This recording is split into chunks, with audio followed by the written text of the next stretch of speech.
อ่าเป็นแม่บ้านแม่เฮือนเนี่ยบ่ โอ้เสาเราขักดีเนาะไม่ยังอันนี้ป่าไม่สาดบ่ไม่แดงอืมเสาไม่แดง มีแต่ปีกไม่แดงเบิดเนาะนี่เนาะอืมอันนี้คือพี่นางไอ้กึ่งเนาะโดยสบายดีเด้อโดยเจ้าก็ไปเฮ็ดแล้วบ่เฮือนนั่นเฮือนเฮือนอาวน่ะยังไม่ได้ไปจักเทื่อบ่เราคือถามว่าญานี่ว่าเลี้ยงงามอยู่บ่เฮือน อะไรขนาดใกล้ๆยังบ่ยังมาเบิ่งเนาะ ยังไม่ได้ไปอยู่ คือบ่ไปเบิ่ง เวลาเอามาหน้าคือบ่ย่างเบ็ดไปส่องเบิ่งแหน่เนาะสบายดีไอ้กองโดยสบายดีเจ้าได้สาเฮ็ดแล้วบ่เฮือนน้องสบายดีสวัสดีพ่อแม่พี่น้อง FC ที่ฮักแพงเบิดสู่คุสู่คนเบิดสู่หมอกสู่บ่อนเด้อพี่น้องเด้อพอๆกับช่อง YouTube บ่าวลาวพาเพิ่นคือเก่าคือเดิมเพิ่มเติมมื้อนี้กะพี่แล้วพาพี่น้องเนาะ FC เบิดสู่คุสู่คนมาเบิ่งเฮือนหลังเก่าเนาะของไอ้กึ่งที่เพิ่นอยู่กับนางลอยอะไรพี่น้องเนาะสภาพสุดโทรมตอนนั้นกับตอนนี้มันยังคือเก่าบ่หรือว่ามันแตกต่างกันบ่หรือเพิ่นปรับปรุงเพิ่นซ่อมแซมบูรณะใหม่บ่ปะพี่น้องเอ้ยเนาะมื้อนี้บ่าวลาวก็เลยถือโอกาสเนาะมาถ่ายให้เบิ่งเพราะว่าผ่านไปผ่านมาในทางนี่มันผ่านไปผ่านมาเนาะพี่นางไอ้กึ่ง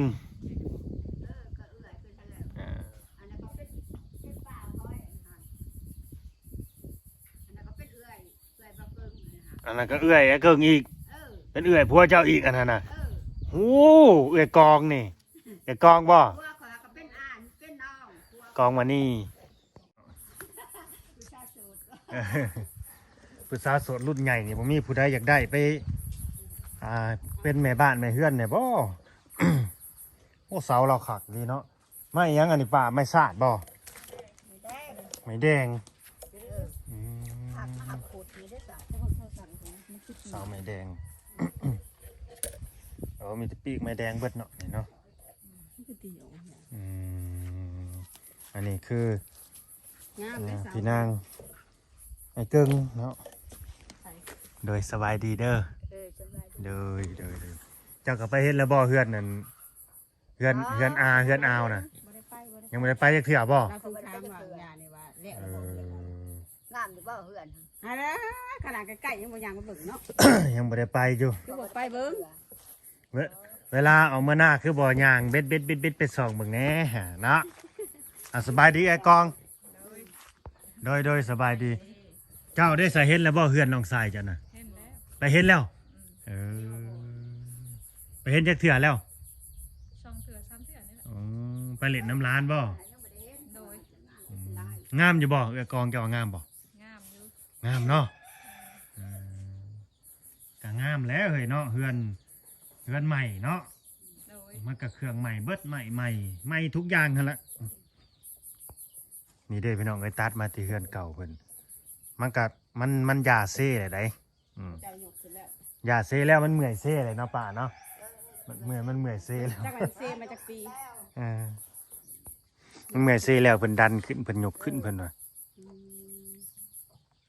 อันนี้คือขุดเสาใหม่เลยยกขึ้นบ่หรือว่าจังใดโดยเราขุด เจ้าเห็นอะไร แม่นแล้วขุดเบิดถูกเสาหั่นแหละแล้วก็ยกขึ้นใหม่ยกตั้งให้มันตรงหั่นน่ะบ่แม่นค้ำคือเก่าได้บ่เกี่ยวตัวนี้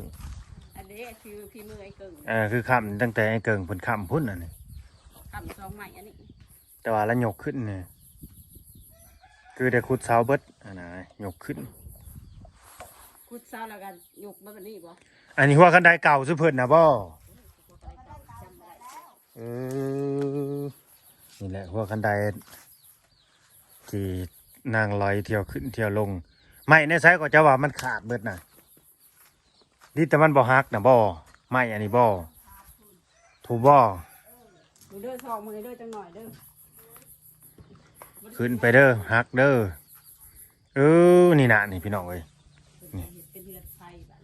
เหลือหน่อยหนึ่งดีแต่มันบ่ฮัก เสือทหารในเกิ่งเพิ่นบ่อันน่ะเนาะ บ่ได้อยู่เฮ็ดกินพี่น้องเอ้ย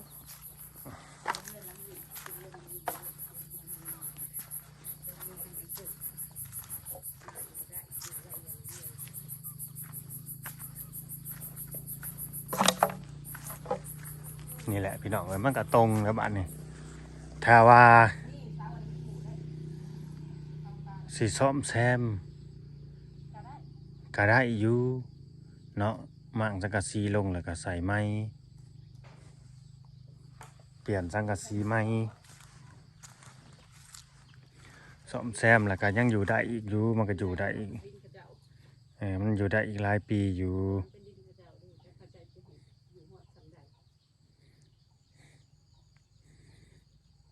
อยู่ไปตลอดพุ่นแหละนี่เด้เมื่อก่อนว่าสิซื้อดินให้เพิ่นอยู่นี่ได้ตกลงราคาบ่ได้ว่าราคา 50,000 นะพี่น้องเอ้ย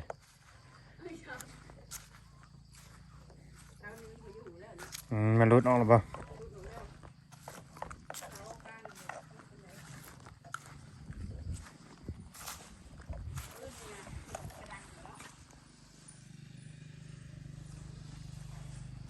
น้ำเนี่ยลงแล้วเนาะซ้อน้ำเลยนี่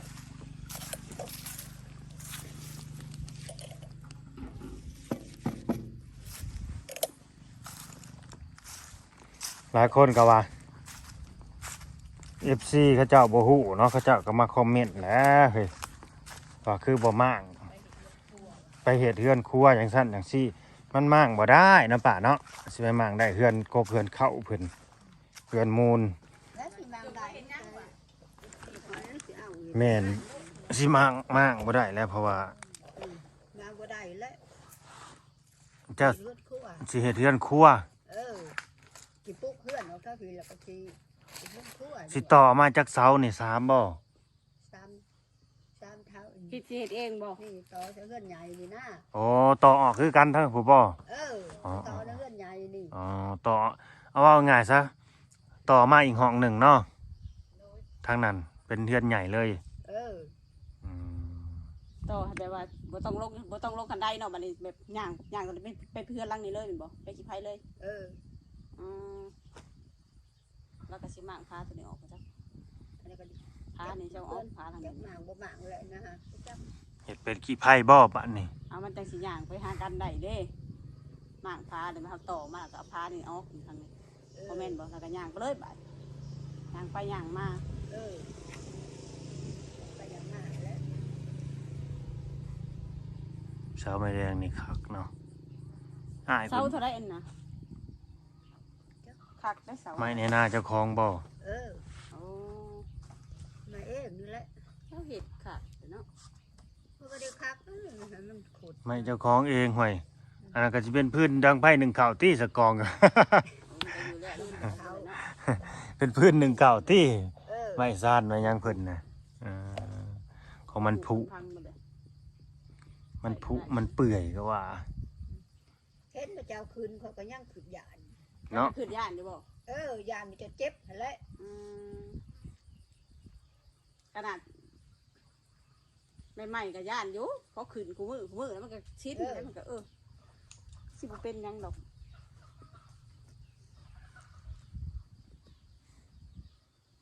เพื่อนหลังนี่กับหลังใหม่นะว่าแม่นสำคัญบ่ เวลาว่า เจ้าว่านั่นแหละ จากกวางเท่าใดอันนี้ คอยเบิ่งอันสูงมันคือว่าสำคัญนี่แหละ สิพอๆกันนั่นแหละ หักต่อแต่เรื่องนี้สิสูงกว่า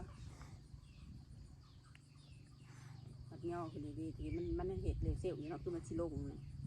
มันได้มันตั้งขึ้นมาเลย บ่ได้ออกหน้าบ่เดียวนี่ ไป เจ้า อันนี้มาเมื่อไรเลย ไม่ได้ออก มาคนเดียว บ่ได้ออกให้ออกหน้าซ้ำ ไปเกี่ยวเขา อืม ชุกนะแล้วไปเกี่ยว เขายังบ่สุกหรือว่าสุกแล้ว ชุกแล้ว หากบ่ทันได้เกี่ยวมื้อได้สิเกี่ยวบัดนี้ยังบ่ได้มื้อบ่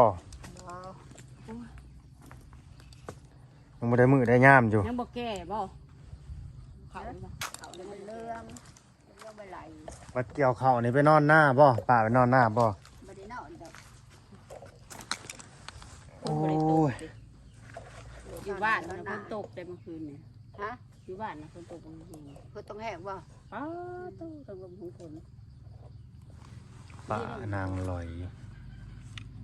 พอลงเราคิดว่าเป็นเอื่อยไอ้กึ่ง มีพี่นางเพื่อน อืมอันนั้นเป็นเอื่อย เป็นเอื่อย อยู่กันสองคนนี่บ่เดี๋ยวนี้ ฮะ อยู่กันเท่ากับป้านี่บ่ กับยา แล้วก็ยาผู้หนึงเนาะผัวเจ้าไปใส่เดี๋ยวนี้ พวกเขาตะลิง เออ เราไปดอกน้ บัดเกี่ยวข้าวนี่ไปนอนอยู่หน้าบ่ บ่ได้ไปนอน เที่ยวเอาเนาะ เที่ยวเอ้ายังไปนอนเนี่ยเที่ยงกับบ่มีเที่ยงกับบ่มีไปนอนนี่ซะ ำอะไรเทียงกันนะโมเมนต์เทียงเราที่ว่าเราไปนำมันคุณเพลง จาก โมเมนต์เที่ยงเจ้าบ่อน่ะนะ ไม่ใช่ ที่ว่าอยู่น้องอันนั้นนะเลยน้องอีหยังก็ เลยรูปไปนะ เลยลุกไปนะ ในเดินนะ ที่ยงไปเลย โมเมนต์เที่ยงจัดสิ เที่ยงเพิ่น ฮะ เท่าพี่หันบ่มีก็เที่ยงเท่าพี่หัน อืม มีหน้าซองบอล มีหน้าช่องบอล โอ้ คิดกันหน้าหนองเถอะหน้าหนองสาย หน้าลูกชาย หนองสายก็บ่ได้เฮ็ดให้เด้ เรื่องหน้าละลายหมองอันนี้เนาะเห็ด2 คนบ่ บ่ผู้เดียวเฮ็ด ลูกชายอยู่บ่เดี๋ยวนี้ ไอ้ลูกชายคนนี้ แม่น ลูกชายเขาไปกรุงเทพ ไปเบิดแล้วบ่ ยังคนหนึง อืม ลูกเราจะคน สอง 2 คน วัยรุ่น2 คนนั่นนะบ่ 2 คน อ้าวผู้หนึงก็เอาเมียเด้ ไป ว่าสิ เบิดแล้วเนาะ คนหนึงก็เอาเมียเด้ผู้อายนั่นแหละเอาเมีย เหลือแต่ผู้น้องเนาะ ตั้งแต่น้องยังบ่ได้เอาง่ายดอก ห้วยว่าบ่ได้เด้ป้าเอ้ยบัดฮอดยามเขาอยากได้แล้วก็เอารถได้พวกนี่ ยังคนได้เนาะ แม่นไปหามันก็บ่ได้เด้ โอ้ยหามก็เขาสิพังบ่เขาอยากได้ แม่นหามก็บ่ฟังดอกพวกฮอดยามไผยามมันหั่นน่ะ เจ้ายังสิไปพุ่นบ่ ไปอยู่ ไปครับเอา มันค่ำก็ยังบ่ได้ทอก หากะมาบ่ทันได้ไปฮอดเขาหากะมา บ่เตียบ่ได้มา บ่เห็นมื้อนี้ ไปซะลิน เกี่ยวข้าวบ่หรือจังไดบ่ฮู้ ไปเกี่ยวข้าว ไปขอยันไปเมื่อนั้นแหละเมื่อวานก็ไปคุณ ไปใส่ ทั้งเข็นทั้งอะไรแหละสิง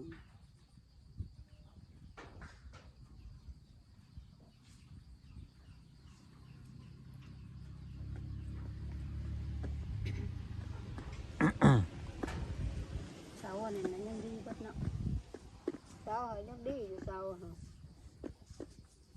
ดีอยู่ทั้งเทิงทั้งลมมันหักกิ่วมันแบบ หิวไปเลย พวก มันหลายปี กัด เนาะจักปีเลยเฮือนหลังนี้นะ เฮ้ยบ่แม่นปูนดินหั่นแหละ ตั้งแต่ออกมาอยู่พี่ ฉันจะเอามาอยู่พี่จักปีเลย อยู่ซ้ำ เฮือนหลังนี่นะ ไปบ่ เฮือนหลังนี่นะถ้าไอ้เกิ่งเว้านี่3บ่อนง่ายมากเลยได้ แต่อยู่บ้านใหญ่หุ่นใหญ่ แม่น ออกมาอยู่กับพี่ แม่น อันนี้คือบ่อนที่3เด้อเพิ่นว่าที่มาปลูกอยู่นี่เพิ่นว่า ของ มาก โอ้ยมากเนาะ ใหญ่มากมาก โอ้ยข่อยก็ยังบ่ได้คืนซ้ แม่น ำก็ปลุกนี่ข่อยก็ยังบ่ได้คืนสิปลุกแต่เฮิงปลุกหน้านี่ได้ อันนี้เจ้าขึ้นแล้วบ่ ก็คืนแล้วอันนี้ฮะ อืมเฮือนกกเฮือนเขาเฮือนปู่เฮือนหญ้า เป็นมูล เฮือนมูล เพื่อนมูนอะไร เฮื ยั อน ง มู ว่า ลเฮือนมัง เป็นมูลเป็นบางอยู่ได้แต่มากบ่ได้เนาะ เสื้อลายเพิ่นน่ะของไผของอ้ายเพิ่นหรือของเพิ่นอันน่ะ เสียลายฮะ แม่น ของพ่อปู เออ พ่อปูสร้างเป็นเฮือนนี่ โดยไผใส่เสียเดียวนี่ปะ ก็บ่ค่อยได้ใส่ อ๋อ หรือว่าเก็บไว้ให้อันนั้นบ่ นะ เขาเจ้าอีกเขาอื่นนี่ก็พวกแบบเก็บไว้ยังบ่ บ่ก็ใส่อยู่ยังใส่อยู่ อ๋อ ก็ใส่เยอะแล้วพันบางข่อยยังเสียบางก็ได้เนาะอย่ามันดอกมันฮักพันบางที แม่น บ่บ้าง สังกะสีได้เปลี่ยนบ่หรือว่าบ่ได้เปลี่ยน ฮะ สังกะสี แล้วก็สิยังบ่ได้เปลี่ยนจักเถื่อ บ่ว่าแบบสีนั้นแบบสีต่อแบบสีนั้นมันสิได้มากอยู่บ่ จักนะเพื่อนจักมางบ่มางจัก ผู้เจ้าอันบ่ได้เข้ามาเลยเนาะร้อยนี่ ไทย นั่งร้อยมาอยู่บ่ มาอยู่ก็บ่ได้ขึ้นเฮือน นางร้อยบ่แม่นผู้เจ้าได้อย่าไปเว้าในนั้น มื้อนั้นก็มาแล้วก็บ่ได้ขึ้นเฮือน นี่นะ เป็นไผซื่อ เป็นลูกไผ่ ๆมาก็บ่ได้ขึ้นแม่นบ่ให้ขึ้นซะบ่จักเดี๋ยวนี้หรือว่าจังใด ขึ้นบ่ได้ออกไปแล้ว ขึ้นบ่ได้ซะบ่จัก เนาะปะ แล้ว ยังขึ้นได้อยู่บ่ ขึ้นนั่นแล้วขึ้นได้แล้ว เอาแบบว่าเฮาออกไปเลยเด้ เอาขึ้นมาหาเอาเครื่องเอาข้อกันได้ โอ้ นั่นแหละ ยังได้เนาะเครื่องเข้าไปเบิดแล้วบ่นี่ เครื่องหา แม่น ยังแต่สาดยังแต่ย่อแล้วหน่อย ถามตอนเราว่ายังบ่ได้ไปเปิดเลยทยอยเอามาทีละน้อยเรา อืมอันเด้แนวกวบถ้วยกวบหยังก็ยังอยู่นั่นเด้ เนี่ยกดถวยให้ได้เป็นหยัง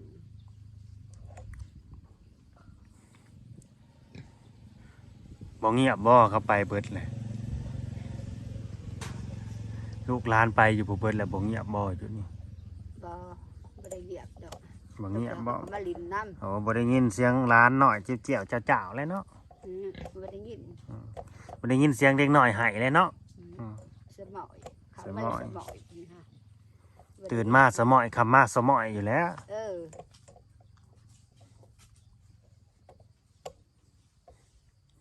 ไกมาก็เย็นหูแล้วแล้ว มันเถอะก็มาลินเด็กหน่อยก็ได้ เพื่อนยายแล้วก็ไปอยู่บ่ มาก็พอแล้วมาลินก็ได้มาแล้วก็เมื่อ โดย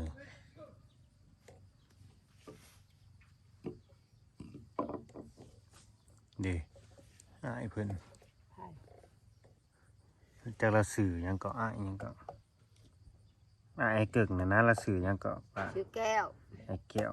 บ่ได้ค่อยอยากใส่เสื้อเนาะบ่ได้ค่อยใส่เสื้อ เจ้ามักเลยเนาะ มีแต่ถอดโลดใส่เสื้อหนังเอา ผ้าห้อง พากันกินข้าวกินน้ำก็ยังมื้อนี่ ก็ตำบักถั่ว ปลูกบ่ บ่สื่อเอา ตำหมักถั่ว เออ กินข้าวเที่ยงแล้วบ่ กินแล้ว อืม กินแล้วกับเทียมเลย กินแล้ว นี่แหละเฮือนหลังนี่ก็มีเด็กน้อย ที่ว่าเป็นเปียเป็นลอยหั้นนะ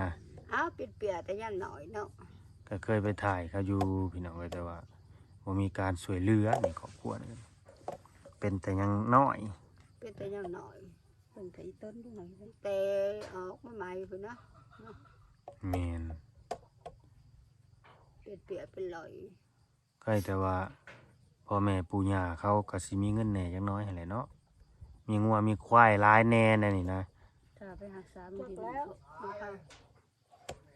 มีหัวมีฝ่ายลายจังเลย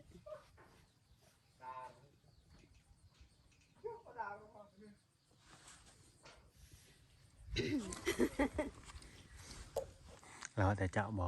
ฮะ เราว่าเจ้าบ่ จัก เราว่ามาถ่ายหยังเราว่าบ่ แต่ว่ามาถ่ายซะอีกแล้ววะ แล้วมาเบิ่งเฮือนนี่ อืม แล้วมาถ่ายเฮือนหรือมาถ่ายขอยดอก มาถ่ายเบิ่งเฮือน FC เพิ่นอยากเห็นเฮือนหลังเก่าที่ไอ้ เฮือนถ่ายซ่าน เฮือนหลังเก่าที่ไอ้เกิ่งกับเมียเพิ่นอยู่เป็นจังไดแล้วซั่นนะก็สิมาเว้าให้ FC เพิ่นเข้าใจบางคนเขาว่า จังให้มาก อยากให้มากไปเฮ็ดครัวเฮ็ดคือเอามันมากบ่ได้แบบ สิจงไว้เฮ็ดเอ เฮาก็แบบมาเว้าให้เพิ่นเข้าใจหั่น ทำ นะ บ่ได้แล้วอย่ามันดอกมันแดกนั่นเด้เขืองมันก็บ่มีนะเจ้าก็บ่เห็นบ่เขือง แม่นมันมากบ่ได้ มันเป็นเฮือนมูลเฮือนมังเขาเจ้าพี่น้อง เขืองมันก็บ่มีแล้วก็ย่างไปเลยนะ อันที่เว้านะคงใส่เป็น FC ใหม่ก็ได้แบบเป็นบ่ติดตามเลยเพิ่นก็เพิ่งมาติดตามใหม่แบบนี้ เป็น FC ใหม่นั่นแห ก็ ละ เลยบ่เข้าใจถ้าไปเบิ่งย้อนไปเบิ่งคลิปเก่าๆก็สิฮู้ก็สิเข้าใจอยู่อันนี้เพิ่นเหมือนแต่ว่าให้มากนะ ดือนนั้นเห็ดคั่วใหม่ก็มันใส่ได้ใหม่บ่พอให้เอาใหม่ตึงไปใส่โอเคกันจะกินฉันก็บริเกี่ยวข้าวเกี่ยว สมเจ้าก็กินข้าวอันยังกินข้าวเจ้าของอยู่บ่ได้หรือว่าซื้อข้าว บ่เขาบริสุทธิ์ ข้าวน่ะกุ้มกินอยู่เนาะ พอกินเนาะ ข้าวใหม่พุ่นละ โอ้ เขาบริสุทธิ์จักเถื่อได้ โดยก็แสดงว่าสุเพิ่นเฮ็ดให้หน้านี่กุ้มอยู่กุ้มกินอยู่บ่คือว่าเลยเนาะไอ้กึ่งกับเมียละบัดแบบบ่มีอิหยังหั้นนะพี่น้องไว้แต่เก่าก็สิว่าสายโสดก็แม่นมีกินก็กินมีอยู่ก็อยู่เฮายามเฮ็ดก็เฮ็ดไปอยู่ตามภาษาลาวไป เวลาไปก็ไปแบบนี้หั้นนะ แล้วก็ปลาใส่หม้อใส่แม่ง โดยแต่ถ้าบัดมาอยู่แบบนี้ เออ จะต้องได้แยกออกไปก็ต้องหาสู่ครอบครัวเจ้ากินหั้นนะพี่น้องคือหน้าเพิ่นก็แบ่งให้เฮ็ดคือนั่นน่ะแหละเพิ่นแบ่งให้เฮ็ดบ่อนึง ก็แบ่งให้เฮ็ดนี่จ้ะ แบ่งให้เฮ็ดคือปีนี้บัดบ่ได้เฮ็ดนี่เนาะ ปีนี้ก็บ่ได้เฮ็ด จักปีแล้วล่ะบ่ได้เฮ็ด ปีนั้นเพิ่นเฮ็ดปีกายปีซื่อ อ๋อ เฮ็ด เฮ็ดแล้วได้ บ่ได้เฮ็ด เฮ็ดแล้วได้อยู่บ่ได้เข้าอยู่บ่ ก็บ่ได้ลาบได้ อ๋อกุ้มกินอยู่บ่เขาเฮ็ดน่ะ ก็บ่ได้กุ้มนะ เฮาบ่กุ้มซ้ำน่ะดิ หน้าโตบ่ลาย อ๋อเฮาบ่กุ้มครอบครัวซ้ำ เพิ่นหาไปหาซื้อกิน อืมหาเงินซื้อกิน คิดต้นหายก็ได้กิน หมูนี่บ่ได้ปล่อยบ่มันไปบ่หมูน่ะ เอ้าเขาคนยังบ่ได้แล้ว เขาปล่อยเลยลงให้หน้าเราบ่เดียวนี่ ฮะไก่ก็ละครั้งนึง เลี้ยงหมูหลายโตอีหลีเนาะซุมเพิ่นแม่นบ่นี่ก็ดี อันนั้นก็แม่นฮะ ลูกมันนี่บ่ พูนแม่มันอยู่พูนแม่ เอ้าเฮารู้ว่าตัวนี้แม่มันบ่แม่นติ นี่ก็ลูกมันนี่ เออ พูนแม่มันผูกจะเปิดน้ำคิดก็หายหมดเลย ชีวิตเราก็แบบวิถีชีวิตแบบบ้านๆพี่น้องเอ้ยเนาะป่าเนาะใช้ แต่ ชีวิ เดี ต ยวมันป่าได้เป็นป่าแล้วก็5 สาว 5,000ออกมันเป็น โอ้ตั้งแต่ก่อนสิมาปลูกเฮือนน่ะบ่เป็นป่าหกเนาะ ดิ้นนั่นนี่เด้อบ่ค่อยหันข้ออยู่ดิ้น โดย บ่ค่อยบ่ได้มีดิ้น โดย อันนี้ก็ดิ้นเขามันก็ปลุก ดินแม่เฒ่านี่บัดหลายเนาะดินเราหลายอีหลีก็แม่นอยู่เฮาก็ได้ยินอยู่เอาก็ตอนนั้นเด้ที่ว่าสิมาซื้อดินให้ซุเพิ่นน่ะเด้ให้เกินกำลังลอยที่ว่าเจ้าของเพิ่นมาวัดมาแทกให้นี่เท่านี้จะขาย 50,000นั่นเด้ ตอนว่าจะขาย ก็ดิ้นเขาบ่ค่อย แม่นมันก็เลยแพงจุ่มข่อยก็เลยยกเลิกก็บ่ไหว้ว่าบ่มีเงินฮอดพุ่นอยากได้ 50,000 อยู่ได้50,000 เดี๋ยวนี้เราคือสิบ่สนเลยเนาะเราบ่ได้มาสอนแล้ว แล้วบ่ได้ไปสอน เราบ่ได้มาเว้าน้ำไหลน้ำแล้ว บ่ มีแต่อยู่แล้วก็อยู่ไปโลดเอาแม่นอีหลีบ่ซะว่าเพิ่นว่าอยากเอามาปลูกเรือนอยู่ทางนอกพี่น่ะ ใช่ เจ้าของดินเพิ่นน่ะที่เฮาได้ยินตอนน่ะว่าอยากมาปลูกเรือนอยู่นอกพี่เด้ ยังมาพูดเรื่องนี่เนาะคือแล้วแล้วก็ดิ้นแล้วก็ลูกลายแล้วก็บ่ได้ขายเงินให้ลุงให้เต่าอยู่ดิ้นก็ได้ แม่นลูกเราหลายเนาะ ลูกละลาย ลูกเราหลายอีหลีแล้วมีแต่ผู้ชาย มีแต่ผู้ชายลูกมีแต่ผู้บ่มีเมียนะ โดย แต่คนโสูด โดยโทษเด้อป้าเจ้าน่ะภูมิฐานบ้านเกิดเจ้าน่ะคนบ้านใด ใคร เจ้าน่ะ คนมนุษย์ขู่ ดงน้องคุณ มนุษย์ขู่ดิ โนนคู่ มันขู่ตำแหน่ดิมนุษย์ขู่เขาได้ก็อยู่นะ บ่อนใดบ้านโนนคู่เนาะบ้าน โอ้ นี่ ยสิไปจากกันก็ได้ เมืองชนนี่บ่ ไปทำสุดมันสุดนี่แหละ บ้านโนนคู่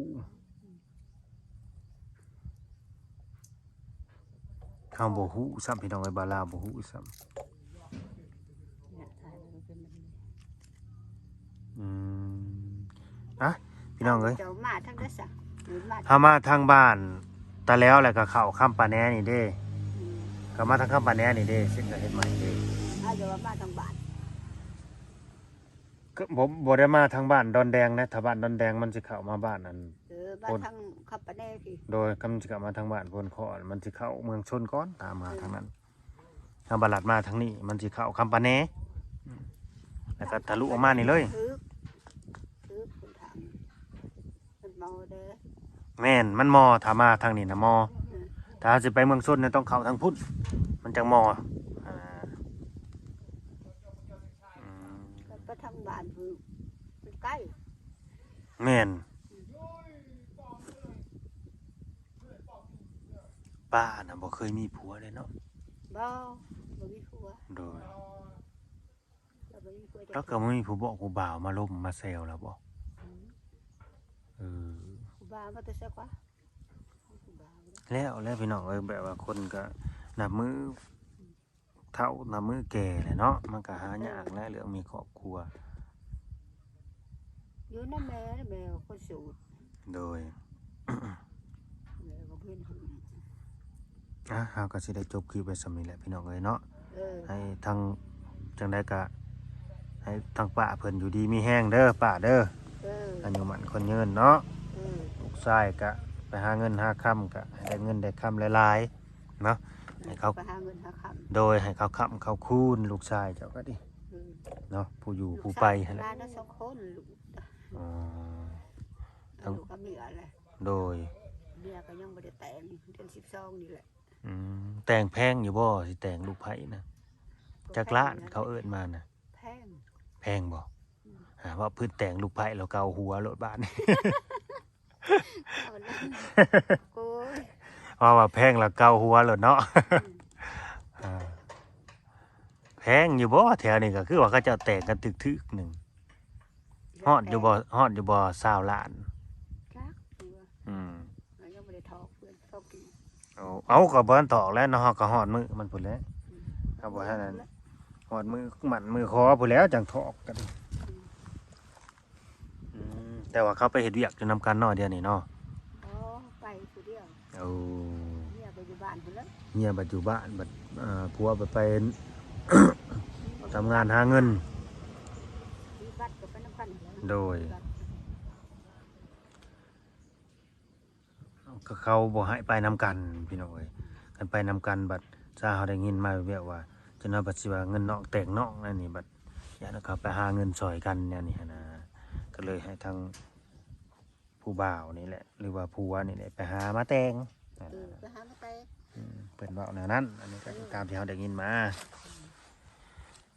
โอ้ยเมื่อยคือกันแหละเนาะแต่งลูกแต่งเมียเขาใครอยู่เขาหาเงินเองได้ หาเงินเอง แบบมันก็สิได้แบ่งเบาเจ้ากับพ่อนำหั่นเด้ซะเขาไปหาซอยเรือเจ้าของแน่หั่นนะ หน้าละไม่หน้าบ่ได้ไป อืมใครอยู่ลูกเพิ่นนะลูกเราน่ะเป็นใจอยู่ ลูกชายเราเป็นใจอยู่เพิ่น